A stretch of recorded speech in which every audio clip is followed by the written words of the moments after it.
Greetings, my brothers and sisters, and whoever else might be watching this. I welcome you to Dream of the Week, Episode 10, which I call Into the Valley.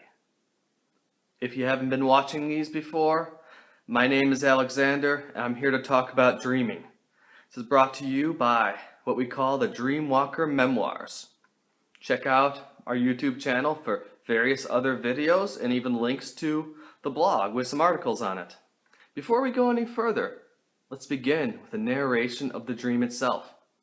The scene begins and I find myself inside of what feels like a hotel, though in all truth it resembles my house more than anything.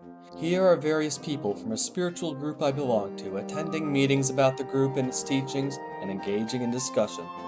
After some forgettable conversation with them, I step outside with a friend who I'll call Dan and talk about what is going on at these meetings. Something in the conversation triggers it, and I mention to Dan that this is a dream, and I'm going to exit it. I run off into the distance, towards the rugged terrain of the wilds, until I come to the edge of a huge cliff, tall beyond the limits of physicality. Below it I can see an immense valley spreading out, with rolling hills, rocky mountains, forests, and towns. I feel nearly fully lucid at this point, and it is beautiful, a truly breathtaking sight. I take a few leaps towards the edge of the cliff, feeling a slight trepidation at the thought of going over the edge, but then I do it, hurling myself from the cliff and letting my dream body slowly glide downward, the valley appearing ever closer as I gradually float into it. I land at a rocky spot near the ruins of some old towers. Here I lose a bit of lucidity as I begin exploring. In the ruins I'm attacked by several vicious mountain lions, one of which I kill. Its body turns into a tasty cauliflower, which I eat. I go onward, joined mentally by a friendly presence which advises me in what ways to go as I explore the valley.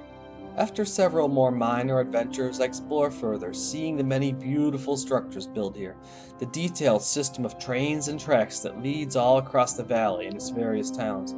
Finally, I arrive at the end of the tracks and enter an airport inset into the hills. Within, it is pristine and new, yet it is incomplete, with stairways leading nowhere and dummy placeholders instead of people working there. Shortly thereafter, I awaken. Now let's talk about this thing.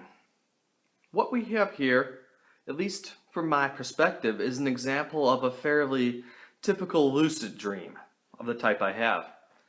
Basically, I start off in a regular dream area, which is, in this case, my house, but also a mix of my house and a certain spiritual group I attend. Often, things like that do get mixed and matched within dreams. It's not always just my house or just the office or whatever. Often you get people from one kind of jumping into the other, symbols from one entering the other. It's fairly common. Such things are a bit fluid in the dream realms. But I don't spend a lot of time here because as soon as I step outside and I start having a conversation with my friend, who I'm not viewing this as a psychic communication with him. I'm pretty sure that's just part of me in the dream that might be said to represent a part of my own psyche. Start talking with this guy, and often, as it happens, I start to mention that, yeah, I'm in a dream.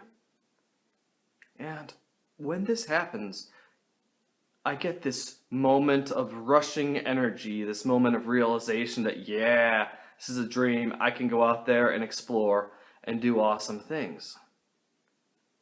And what I do is I exit, as I often do, the local dream area.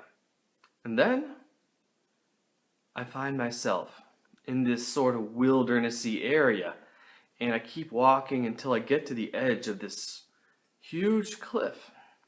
And as I described in the dream narration, this is an epic-sized cliff, bigger than anything you'd really even see up in the Rocky Mountains here in America or in the Himalayas. This is enormous, like something from out of a different world. You can see way below, down into this valley, and it is beautiful, a lovely sight. At this point, my senses are kind of registering on that hyper reality scale. I'm super aware more than I would be while in my waking physical life. And, like always, or not like always, like often in lucid dreams or out of body experiences, your body has that kind of floaty character to it. You could jump up into the air and just kind of calmly glide down. Gravity works differently there. It sort of does work, but only while you're really thinking about it and paying attention to it here. And yeah, leaping down into this valley is an incredibly beautiful experience. You get this panoramic view of things as if you were a bird, or you could say a god surveying his lands below. And of course, I'll admit, there's a certain fear to it, certain fear of falling, but it's very slight, very much in the background, and because of my level of awareness and my practice with these things, it's not really too prevalent. You know, I've gone out flying plenty of times in the dream realms, and I've done floaty, gigantic leaps off of cliffs.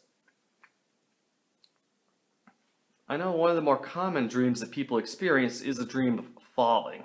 This kind of scary dream of being not in control and falling down and down and down. And, well, I actually don't have those dreams.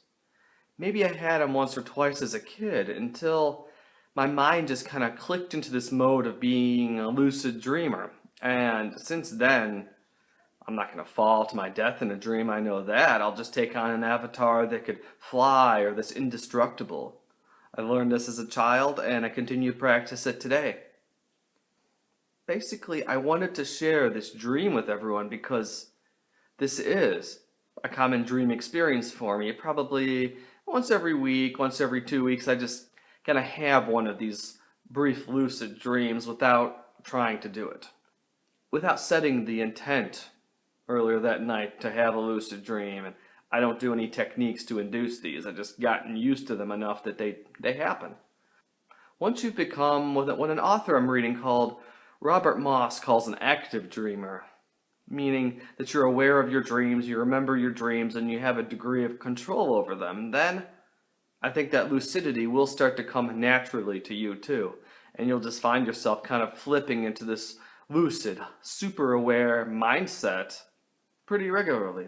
So I know with a lot of the other dreams here on the Dream of the Week series, I've gone into the symbolic realms and tried to analyze them a bunch. I have been studying a dream analysis system that encourages that. They say that every dream represents a part of you and that every dream is about the dreamer. Does this hold true for lucid dreams like this? That's something I've been questioning. It could hold true, or it could not.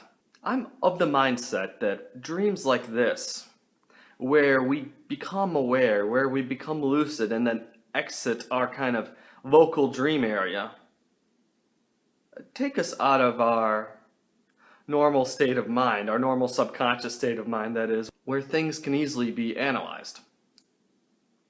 There may be plenty of dream symbols to be found here, but I got a feeling that if you're going to look at them, you might want to look at them in a slightly different way than you would that half-conscious, half-awake dream of you being at work. There's different kind of dreams, and different kind of dreams I feel should be looked at a bit differently. Still, while this is a lucid dream, there's parts of it that aren't that lucid.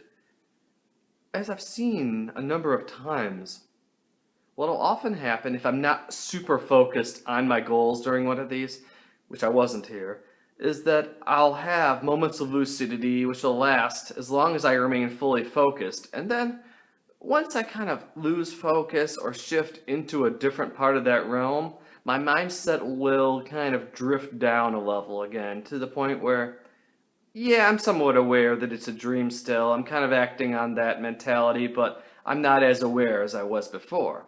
And at that point, the more local type of dream characters will start showing up and peeking their heads in. I'm going to give a brief rundown of a possible symbolic interpretation of this thing, though.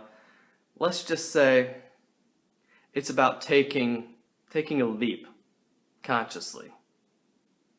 Taking that metaphoric leap into that deep and big valley in front of me, the valley of possibilities, of potentials within reality.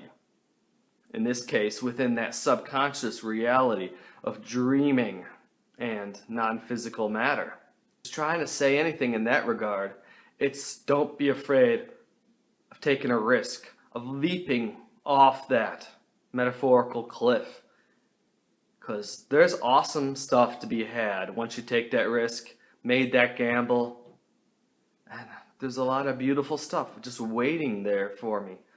Already built, already created, like those train tracks running all across that realm, those towns, that airport, all that stuff. Nothing's fully finished down there though.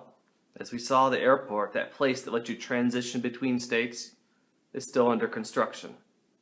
So, once I make that jump, and I feel like in some ways in my life I'm making that jump, there are beautiful things waiting, but there's still a bit of work to do. So that's as much as I'm going to say about a possible symbolism to that dream. I know some people feel that every dream should be looked at symbolically fully, but I'm thinking that there is value to that idea, but there's also value to just experiencing the experience that's put in front of you. So I figured I'd share that experience with all you people. It was a beautiful experience, a liberating one. It's not a heavy dream. It's not that kind of dream that has a dire message for my soul. But it's an example of the fun and joyous stuff you could do once you reach that level of freedom within your own mind, and once you've done the work and mastered your own dream reality in your own mind. So that's about it for this Dream of the Week. Slightly shorter one, but one I feel also has value. Until next time, my friends, sweet dreams.